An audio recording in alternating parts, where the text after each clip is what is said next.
One Atlanta man's life didn't go exactly by design. Rashod Stanley designs his clothes, but he opened his own store even by the age of 20. Still, he found himself behind bars soon after that. Stanley didn't let his time in prison, though, stop him from living his dream. Andy, Loving Alive's Joe Ripley joins us now. And Joe, this is a story really all about second chances. That's right, making the most of what you have, right? Even when all you have are some paper clips, dental floss, and ink pens in prison. Tonight marks a milestone for Rashod Stanley, his first big fashion show since getting out of prison, even though the runway leading up to tonight's show was a little bumpy.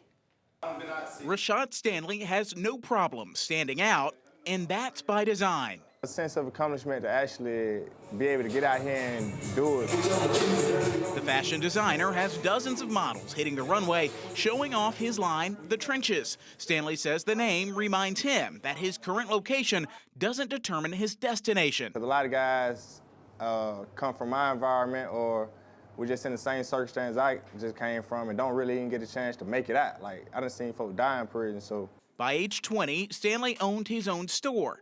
Then his location changed. It really just took a turn for me, but you know, God got to sit you down sometime for you to pay attention. In 2016, he was arrested on robbery and gang-related charges. Even standing behind bars, though, wearing the same white and gray outfit, eating the same food as the other inmates, Stanley stood out in the trenches.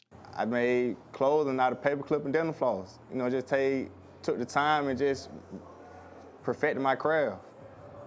So every day I sit in there and just make outfits. Now he's making a living off his creations, determined not to let his dream die behind bars. It's a lot of pain come with it. Like, you see the part of it where you driving the cars and you having the women and you having the money, but they don't really tell you about the part where, like, you go down the road 7.5 years and the people you love dead and gone when you get back. Even in prison, in the trenches, Stanley never lost his purpose. After his release 6 months ago, he's now made new uniforms for kids in Gwinnett County's youth athletic program, teaching them to stand out and design their own path. If I can do it, you definitely can do it. You just gotta want it and have the discipline to really just go get it. Stanley has more good news to celebrate tonight. He plans to open a new shop at East Point later this summer. He says he's going to continue his mission as well, to share his story so that others can know that staying productive can keep them out of trouble. Well, congratulations to him.